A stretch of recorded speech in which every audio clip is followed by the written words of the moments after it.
नमस्कार, यो हो समाचारमा स्वागत छ। म अपेक्षा तिमिल सेना। म राधा ढुङ्गाना। सुरु गरौँ अहिलेसम्मका प्रमुख समाचारबाट।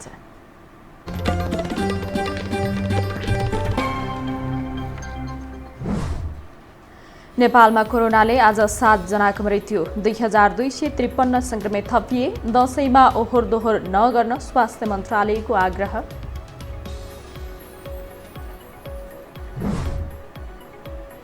सिंहदरबार र बालुवाटारमा संक्रमण फैलिँदा पनि सरकारको व्यवस्था बढ्दो। होम आइसोलेसन प्रभावकारी नहुँदा संक्रमित बढेको विज्ञको टिप्पणी।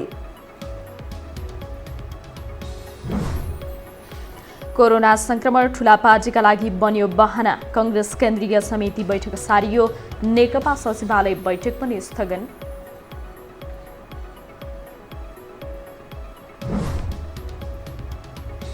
डाक्टर केसीको स्वास्थ्य दिन प्रतिदिन जटिल बन्दै। पक्षमा दिनदिनै आन्दोलन र प्रदर्शन। सरकारको कानमा लागेन बतास।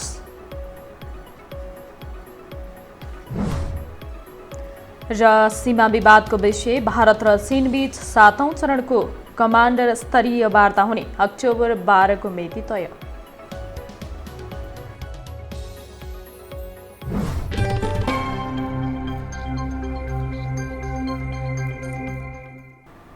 नेपालमा आज कोरोना संक्रमणका कारण थप 7 जनाको मृत्यु भएको छ। स्वास्थ्य तथा जनसङ्ख्या मन्त्रालयका अनुसार 4 महिला र 3 पुरुषको मृत्यु भएको हो। चितवन, बाँके र कञ्चनपुरका एक महिलाको मृत्यु भएको छ। यस्तै काठमाडौँ, ललितपुर र बाँकेका एक पुरुषको पनि मृत्यु भएको छ। यस्तै मकवानपुरकी 5 दिनकी बालिकाको पनि कोरोनाकै कारण मृत्यु भएको छ। यससँगै नेपालमा संक्रमणले ज्यान गुमाउनेको संख्या 535 पुगेको छ। आज देशभर 2253 संक्रमित थपिएका छन्। 12484 जनाको पीसीआर गर्दा 1423 पुरुष र 830 महिला संक्रमित पाइएका हुन्। यसमध्ये काठमाडौँका मात्रै 1579 रहेका छन्।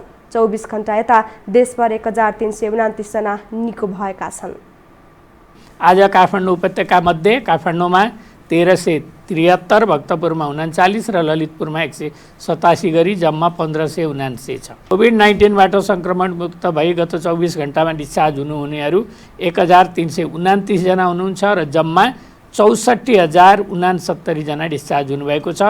प्रदेश मन्त्रालयका अनुसार हाल देशभर 22219 संक्रमित आइसोलेसनमा उपचाररत छन्। 226 आइसियुमा र 24 जना भेन्टिलेटरमा रहेका छन्। काठमाडौँ उपत्यकाका 3 जिल्ला सहित मोरङ, सिराहा, चितवन र रूपन्देहीमा 500 भन्दा बढी संक्रमित रहेका छन् भने मनाङ, मुस्ताङ र डोल्पा संक्रमित मुक्त जिल्ला बनेका छन्। स्वास्थ्य तथा जनसङ्ख्या मन्त्रालयले यस वर्षको दशैं यथास्थानमा बसेर मनाउन अपिल गरेको छ। मन्त्रालयका प्रवक्ता डाक्टर जागेश्वर गौतमले यसपालिको अहिले बसिरहेकै स्थानमा दशैं मनाउन समन्वय गर्ने र त्यही अनुसार सन्देश प्रवाह गर्नुपर्ने बताउनु भयो। उहाँले कोरोना भाइरसको संक्रमण बढिरहेका बेला दशैंका लागि यात्रा नगर्न आग्रह गर्नुभयो। दशैं पनि नजिक आइरहेको छ, यसैले सबैलाई जहाँ छौँ त्यहीँ बसेर दशैं मनाउने गरी समन्वय गर्ने तथा त्यसै अनुसार सन्देश प्रवाह गर्ने व्यवस्था गर्ने भनिएको छ। पछिल्लो समय संक्रमणको अवस्था खराब भएको भन्दै मन्त्रालयले चाडबाडमा समेत विशेष सतर्कता अपनाउन आग्रह गरेको छ।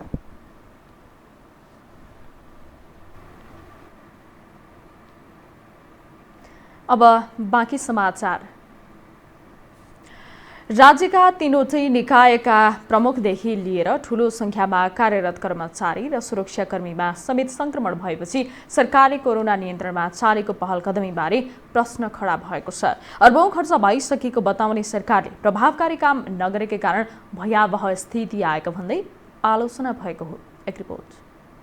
गत शनिबार प्रधानमन्त्री केपी ओलीका सल्लाहकारहरू र उनको सरकारी निवासमा कार्यरत 76 जनामा कोरोना संक्रमण पुष्टि भएपछि यसको सन्तास थप बढेको छ। सरकारले कोरोना नियन्त्रणमा विशेष पहल कदमी भएको बताउँदै गर्दा राज्य सञ्चालन गर्ने केन्द्र नै कोरोनाको हटस्पट बनेपछि आम सर्वसाधारणमा त्रास बढेको हो। तर नेताहरू भने जोखिम नभएका स्थानमा काम कारबाही अघि बढाउनुको विकल्प नरहेको बताउँछन्। त्रासमा बस्नुको साटो जोखिम भएका स्थानलाई सिल गर्नुपर्ने उनीहरूको भनाइ छ।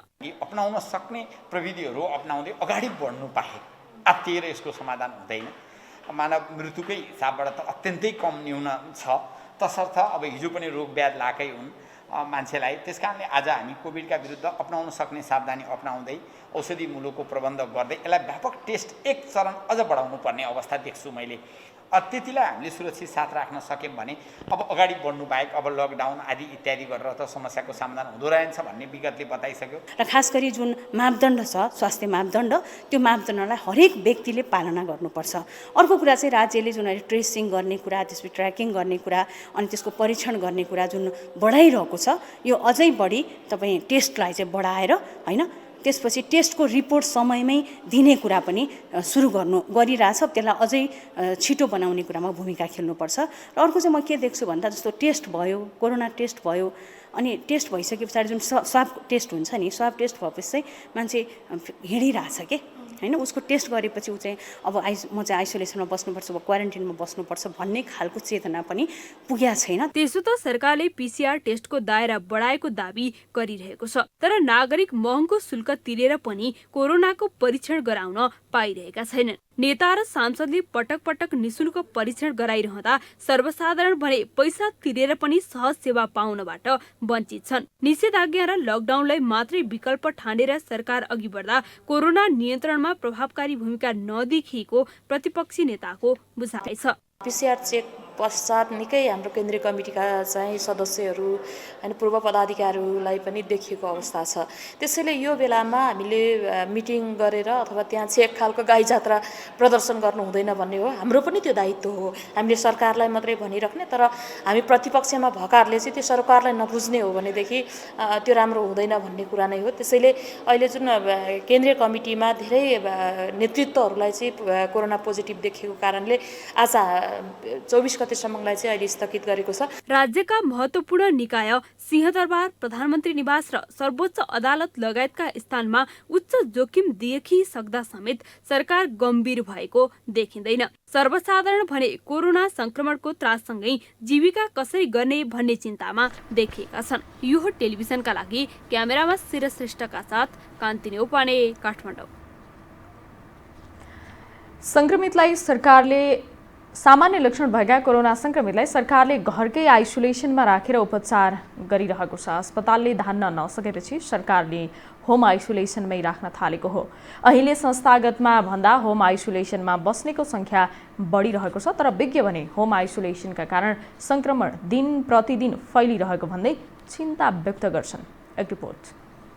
पछिल्लो समय कोरोना संक्रमितको संख्या अप्रत्याशित रूपमा बढेको छ। निको हुनेको संख्या उल्लेख्य भए पनि देशमा हालसम्म सक्रिय संक्रमित 22,219 रहेका छन्। संक्रमितको संख्या बढ्दै गर्दा अस्पतालले नधान्दा सामान्य लक्षण भएका संक्रमित होम आइसोलेसनमा बसिरहेका छन्। स्वास्थ्य तथा जनसङ्ख्या मन्त्रालयको आइतबारको तथ्याङ्क अनुसार 10,326 संक्रमित संस्थागत आइसोलेसनमा रहँदा 11,893 जना होम आइसोलेसनमा रहेका छन्। आज देशभरि जम्मा सक्रिय संक्रमितहरूको संख्या 22,219, संस्थागत आइसोलेसनमा रहनुभएकाको संख्या 10,326 छ। होम आइसोलेसनमा रहनुभएकाको संख्या प्रदेश 1 मा 1,750, प्रदेश 2 मा 558, बागमती प्रदेशमा 7,153, गण्डकी प्रदेशमा 532, प्रदेश 5 मा 1,202, कर्णाली प्रदेशमा 280, सुदूरपश्चिम प्रदेशमा 418 गरी जम्मा 11,893 हुनुहुन्छ। विज्ञ भने सरकारले संक्रमितको जीवनमा खेलबाड गरेको र सामान्य व्यक्तिलाई समेत संक्रमणको जोखिममा धकेलेको बताउँछन्। लक्षण नदेखिएको नाममा संक्रमितलाई घरमै राख्दा र पर्याप्त सावधानी नअपनाउँदा संक्रमण उच्च देखिएको उनीहरूको भनाइ छ। अब के हो, उहाँहरू आइसोलेसनको कुरा गर्दै हुनुहुन्छ, हस्पिटल बनाउने कुराहरू त्यो यो पार लाग्ने कुरा होइन। त्यो बेला गरिदिएको भए अर्कै हुन्थ्यो। उहाँहरूले पनि गर्नु भएन। 3 नम्बर प्रदेश सरकारले पनि खासै काठमाडौँमा केही काम गरेको देख्दिनँ म। होइन, उसको त यहाँ काठमाडौँभित्र चाहिँ शून्य बराबर छ। त्यसपछि उसको काम त्यसपछि अनि चाहिँ हाम्रो चाहिँ जुन चाहिँ सङ्घीय अब स्वास्थ्य मन्त्रालय छ, स्वास्थ्य मन्त्रालय, त्यसपछि स्वास्थ्य मन्त्रालय बाहेकका मन्त्रालयहरूको भूमिका छ नि। विज्ञका अनुसार होम आइसोलेसनमा संक्रमितको पर्याप्त हेरचाह नपुग्दा परिवारका अन्य सदस्य संक्रमित हुने र समुदायमा समेत फैलिने गरेका कारण संक्रमण उच्च देखिएको हो। संक्रमितको संख्या 22,000 हाराहारीमा हुँदा यस्तो अवस्था रहेको मुलुकमा संक्रमण दर अहिले भन्दा उच्च भयो भने कसरी व्यवस्थापन गर्ला भन्ने चिन्ता बढेको छ। यो हो टेलिभिजनका लागि क्यामेरामा सिरज श्रेष्ठका साथमा लीलामाया ठटाल, काठमाडौँ। प्रमुख प्रतिपक्ष दल नेपाली कांग्रेसको 14औं महाधिवेशन सर्ने निश्चित भएपछि भोलिका लागि बोलाइएको केन्द्रीय समिति बैठक सर्ने भएको छ। ठूलो संख्यामा केन्द्रीय सदस्यलाई कोरोना भएको पुष्टि भएपछि नेपाली कांग्रेसको मात्र होइन, सत्तारूढ दल नेकपाको सचिवालय समेत स्थगित भएको हो। एक रिपोर्ट। आगामी सोमबारको लागि तय भएको नेपाली कांग्रेसको केन्द्रीय समिति बैठकमा आफ्ना पक्षमा रणनीति तयार गर्न नेताहरूले छलफल सुरु गरे पनि कोरोनाको कारण बैठक प्रभावित हुने भएको छ। आगामी फागुनका लागि तोकिएको 14औं महाधिवेशन सर्ने निश्चित भएपछि संस्थापन इतर नेता सभापतिको कार्यशैलीको व्यापक आलोचना गर्ने र सुनवाई नभए धरना समेत बस्ने तयारीमा लागेका थिए। तर केन्द्रीय सदस्य नै कोरोनाको जोखिममा परेपछि आगामी 24 गतेका लागि बैठक सारिएको हो। पीसीआर चेक पश्चात निकै हाम्रो केन्द्रीय कमिटीका चाहिँ सदस्यहरू अनि पूर्व पदाधिकारीहरूलाई पनि देखिएको अवस्था छ। त्यसैले यो बेलामा हामीले मिटिङ गरेर अथवा त्यहाँ चाहिँ एक खालको गाई जात्रा प्रदर्शन गर्नु हुँदैन भन्ने हो। हाम्रो पनि त्यो दायित्व हो। हामीले सरकारलाई मात्रै भनिराख्ने, तर हामी प्रतिपक्षमा भएकाहरूले चाहिँ त्यो सरकारलाई नबुझ्ने हो भनेदेखि त्यो राम्रो हुँदैन भन्ने कुरा नै हो। त्यसैले अहिले जुन केन्द्रीय कमिटीमा धेरै नेतृत्वहरूलाई चाहिँ कोरोना पोजिटिभ देखिएको कारणले आज 24 गतेसम्मलाई चाहिँ अहिले स्थगित गरेको छ। वरिष्ठ नेता रामचन्द्र पौडेल पक्षले गत हप्ता मात्रै 27 केन्द्रीय सदस्यको सहभागितामा पार्टी विधान विपरीत लिएका निर्णय 19 गतेसम्म खारेज गर्नुपर्ने माग गर्दै 9 पृष्ठ लामो ज्ञापन पत्र बुझाइसकेको छ। पौडेल समूहको दबावपछि संस्थापनले आफू निकटका नेता भेला गरी यो विषयलाई महाधिवेशन केन्द्रित मुद्दाका रूपमा अर्थ्याएको थियो। सभापति देउबाको निवास बुढा नीलकण्ठमा संस्थापन पक्षका शीर्ष नेताहरू बीचको अनौपचारिक छलफलले पौडेल पक्षका मागलाई प्रष्टीकरण मार्फत प्रतिवाद गर्ने योजना बनाएको छ। महाधिवेशन फागुनमा सम्भव नभएको हुँदा अर्को कार्यतालिका बनाउन रणनीति चाल्नुपर्ने नेताहरूको भनाइ छ। बिपी कोइराला सभापति हुनुहुन्थ्यो, जति बेला किशुनजी सभापति हुनुहुन्थ्यो त्यो बेला हाम्रो पार्टी चाहिँ नेतृत्वमा चाहिँ एकल नेतृत्व प्रणाली थियो, सभापतीय प्रणाली थियो। 11औं महाधिवेशनपछि हामीले यसलाई सामूहिक नेतृत्वको प्रणालीमा लग्यौँ। भनेको केही पनि निर्णय गर्नुपर्दा केन्द्रीय कार्य समितिले निर्णय गर्ने अथवा पदाधिकारीहरू अथवा कार्य सम्पादन समितिले निर्णय गर्ने अथवा व्यक्तिले ठाडै भनेर नगर्ने, नतोक्ने, त्यसरी गयौँ। त्यसरी गइसकेपछि अब के हुन्छ भने सभापतिको जति भूमिका हुन्छ हामी अरूको पनि त्यति नै भूमिका हुन्छ। त्यो आवश्यकताको ट्रेन, बुलेट प्रुफ ट्रेन हामी अब चलाउँदैछौँ। जो आज हामी आयौँ, एउटा जेनेरेसन आएको छ, त्यो ट्रेनमा हामी सबै साथी चढौँ, चढ्न नचाहने झरौँ भन्ने सुरुवात पनि हो। त्यसकारण यसलाई भर्खरै यसको हामीले केही गर्न सक्दैनौँ। बल्ल हामी यो ट्रेन हामीले चलाउन खोजिरहेका छौँ। कांग्रेसका नेताहरू कोरोना संक्रमणको प्रत्यक्ष प्रभावमा देखिएपछि तोकिएका कार्यक्रम र बैठकहरू धमाधम स्थगित हुन थालेका छन्। तर कतिपयले भने बैठक र छलफल नडाक्ने नेतृत्वलाई कोरोना गजबको न्यू बनेको टिप्पणी गरेका छन्। यो हो टेलिभिजनका लागि क्यामेरामा श्रेष्ठका साथ कान्ति नेउपाने, काठमाडौँ। संस्कृति, पर्यटन तथा नागरिक उड्डयन मन्त्री योगेश भट्टराईले निजगढ विमानस्थल निर्माणमा स्थानीयबाट कुनै अवरोध नभएको बताउनु भएको छ। संघीय संसद प्रतिनिधि सभाको अन्तर्राष्ट्रिय सम्बन्ध समितिको आजको बैठकमा मन्त्री भट्टराईले निजगढ विमानस्थल निर्माणमा स्थानीयबाट कुनै अवरोध नभएको बताउनु भएको हो। उहाँले स्थानीय बासिन्दाका लागि दिनुपर्ने मुआब्जा 80% वितरण भइसकेको र केहीलाई स्थानान्तरण गर्ने कामको सुरुवात भएको बताउनु भयो। मन्त्री भट्टराईले विमानस्थल निर्माणका अन्य कामहरू भने भइरहेको बताउनु भयो। बैठकमा पूर्व प्रधानमन्त्री माधव कुमार नेपालले विमानस्थल निर्माणमा कुनै बाधा व्यवधान भए तत्काल समाधान गरी निर्माण कार्य सुरु गर्नुपर्ने बताउनु भएको हो। पूर्व प्रधानमन्त्री नेपालले 10 वर्ष भइसक्दा समेत कुनै प्रगति हुन नसकेको भन्दै अब कुनै समस्या आए भए उच्चतम प्राथमिकता दिएर अगाडि बढ्नुपर्ने बताउनु भयो। बैठकमा सांसदहरूले निजगढ विमानस्थलको निर्माण कार्यमा भइरहेको सुस्तताप्रति चासो व्यक्त गरेका थिए। सरकारले उच्च हिमाली क्षेत्रमा उद्धार उडान गर्ने अनुमति दिने अधिकार स्थानीय प्रशासनलाई दिन नसक्ने प्रश्न पारेको छ। गृहमन्त्री रामबहादुर थापाले आज प्रतिनिधि सभाको अन्तर्राष्ट्रिय सम्बन्ध समितिको बैठकमा उच्च हिमाली क्षेत्रका 13 वटा जिल्लामा उद्धार उडान गर्ने अनुमति दिने अधिकार स्थानीय प्रशासनलाई दिन नसक्ने प्रश्न पार्नु भएको छ। गृहमन्त्री थापाले उच्च हिमाली क्षेत्रका 13 जिल्लाका 73 वटा स्थान 2021 साल यता निषेधित क्षेत्रको रूपमा रहेको र अहिले पनि कायम भएकाले गृह मन्त्रालय मार्फत नै उद्धार उडानको स्वीकृति दिँदै आएको बताउनुभयो। समितिको बैठकले उच्च हिमाली क्षेत्रमा पर्यटक जाँदा बिरामी भएमा स्थानीय प्रशासनलाई हेलिकप्टर उडान गर्न अनुमति दिने अधिकार दिन गृह मन्त्रालयलाई निर्देशन दिएको थियो, तर निर्देशन कार्यान्वयन भएको थिएन। सोही विषयमा समितिमा भएको छलफलमा गृहमन्त्री थापाले आरक्षण र निषेधित क्षेत्रमा उद्धार उडान गर्न अनुमति दिने अधिकार स्थानीय प्रशासनलाई दिन नसकिने प्रश्न पार्नु भएको हो।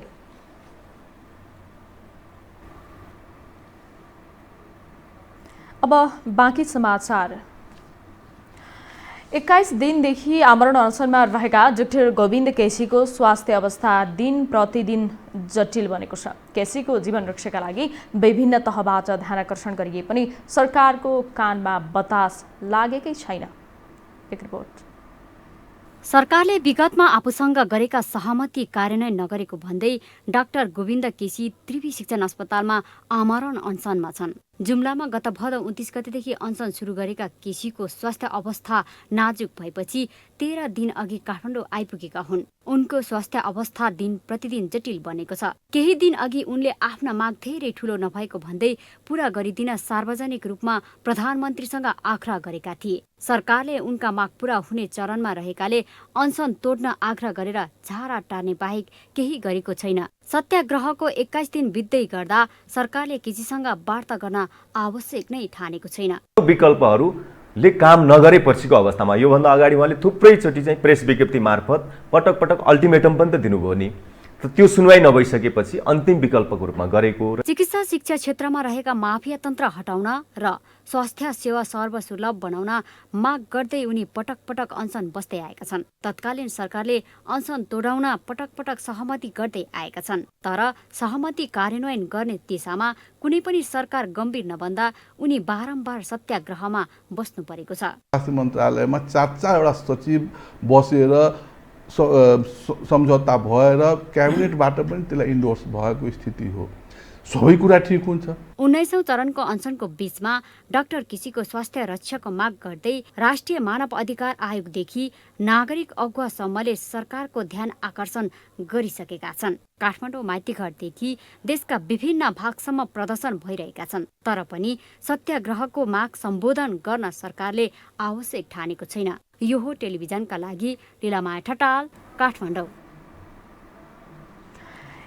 21 दिनदेखि अनसनरत डाक्टर गोविन्द केसीको जीवन रक्षाको माग गर्दै चिकित्सक आन्दोलित भएका छन्। चिकित्सा शिक्षा सुधारको माग राख्दै 19औं पटक अनसनरत केसीको जीवन रक्षाको माग गर्दै चिकित्सकले टिचिङ अस्पताल परिसरमा धरना दिएका हुन्। आन्दोलित चिकित्सकले विगतमा भएका सम्झौता कार्यान्वयन गर्दै केसीको जीवन रक्षाको माग गरेका छन्। उनीहरूले केसीको स्वास्थ्यमा गम्भीर समस्या देखिँदा समेत सरकारले चासो नदिएको बताएका छन्। उनीहरूले तत्काल डाक्टर केसीले उठाएका माग पूरा नभए कडा कदम चाल्ने चेतावनी दिएका छन्।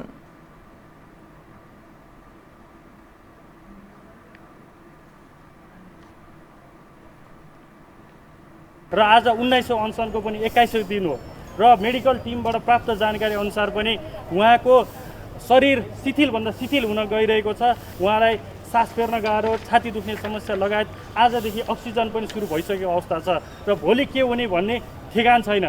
अब यो सिलसिला कस्तो छ भन्दाखेरि डाक्टर गोविन्द केसीको अभियान भनेको समग्र देशको स्वास्थ्यको स्थितिलाई माथि पुर्याउन, दुर्गमका जनता, दूरदराजका जनताहरूले पनि स्वास्थ्य सेवा पाउन् भन्ने उहाँको एकमात्र उद्देश्य त्यही हो। त्यसमा अरू कुनै पनि यसमा अरू स्वार्थ यस्तो लुकेको जस्तो बाहिर अनर्गल जुन प्रचार हालैको समयमा गरिन्छ नि त्यस्तो कुनै पनि छैन। नेपाल चिकित्सक संघले पनि केसीको माग पूरा गर्न माग गर्दै चिकित्सकहरूको आन्दोलनप्रति ऐक्यबद्धता जनाएको छ। संघका महासचिव बद्री रिजालले सक्दो चाँडो डाक्टर केसीसँग सरकारले वार्ता गर्नुपर्ने बताउनुभयो। स्वास्थ्यको लागि जुन माग उठाएर अनसन बस्नुभएको छ र 18औं चोटिसम्म राज्यले उहाँको मागलाई सम्झौता गरिसकेको छ र त्यही माग आज पुरा गर भनेर चाहिँ फेरि बस्नुपर्ने दुर्भाग्यपूर्ण अवस्था आएको छ र 19औं अनसन सुरु भएर 21औं दिन पुगिसक्दा पनि राज्यले सुनेको छैन। यो एकदम दुःखद छ। आन्दोलनमा सहभागी चिकित्सकहरूले कर्णाली विज्ञान प्रतिष्ठानमा एमबीबीएस पढाइ सुरु गर हिजोको सम्झौता कता गयो जस्ता नारा लगाएका थिए। अब पालो आर्थिक समाचारको।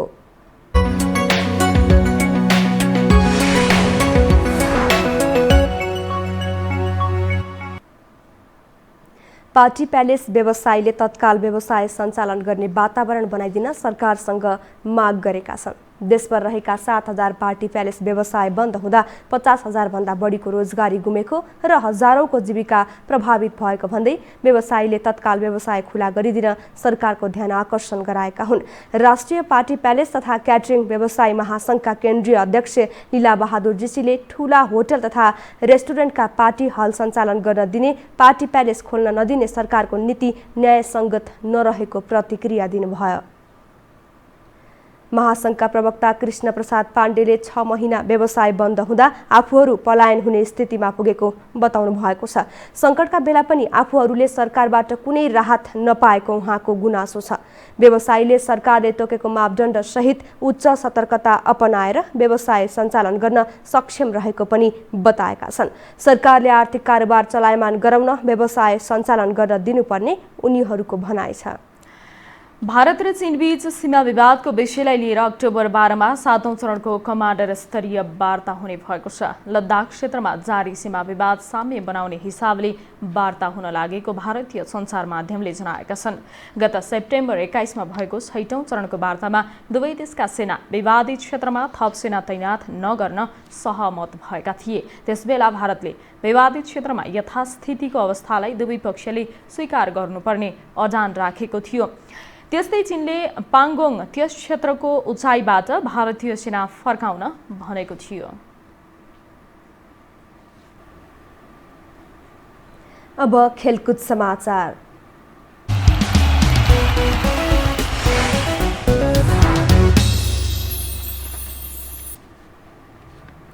राष्ट्रिय र पूर्व राष्ट्रिय खेलाडीलाई आज राष्ट्रिय खेलाडी कल्याणकारी कोषले उपचार खर्च प्रदान गरेको छ। राजधानीमा आज एक कार्यक्रमको आयोजना गरी कल्याणकारी कोषले नेपाली पूर्व र वर्तमान खेलाडीलाई उपचारका लागि आर्थिक सहयोग गरेको हो। एथलेटिक्स, बास्केटबल, जुडो र कबड्डीका गरी 4 जनालाई 4 लाख रुपैयाँ प्रदान गरिएको राष्ट्रिय खेलकुद परिषदका सदस्य सचिव रमेश कुमार सिलवालले बताउनुभयो। एथलेटिक्सका पूर्व राष्ट्रिय खेलाडी रविन कुमार राईको परिवारलाई 1 लाख रुपैयाँ प्रदान गरिएको छ। क्यान्सर रोगबाट पीडित राईको गत साउन 19 गते निधन भएको थियो। उहाँले उपचार रकम जुटाउन सक्नेलाई समेत राज्य र सङ्घको तर्फबाट भएकाले सहयोगले सम्मान हुने बताउनुभयो। आज नै बास्केटबलकी सविता खड्कालाई 1,25,000, जुडोका पूर्व खेलाडी पृथ्वी आलोकलाई 1 लाख र कबड्डीकी मनिषा विष्टलाई 75,000 रुपैयाँ प्रदान गरिएको छ। 2068 सालमा स्थापना भएको खेलाडी कल्याणकारी कोषले समस्यामा परेका खेलाडीलाई सहयोग गर्दै आएको छ।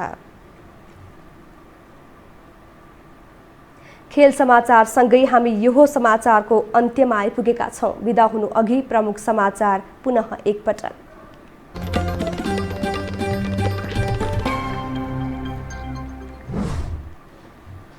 नेपालमा कोरोनाले आज 7 जनाको मृत्यु, 2253 संक्रमित थपिए। दशैंमा ओहोर दोहोर नगर्न स्वास्थ्य मन्त्रालयको आग्रह।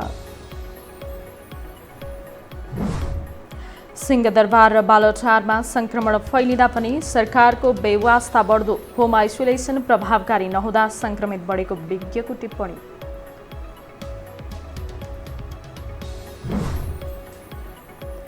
कोरोना संक्रमण ठूला पार्टीका लागि बन्यो बहाना, कांग्रेस केन्द्रीय समिति बैठक सारियो, नेकपा सचिवालय बैठक पनि स्थगन।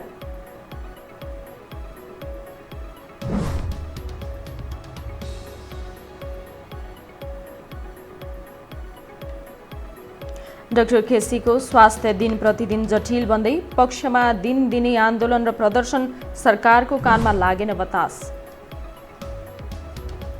र सीमा विवादको विषयमा भारत र चीन बीच 7औं चरणको कमान्डर स्तरीय वार्ता हुने अक्टोबर 12 को मिति तय।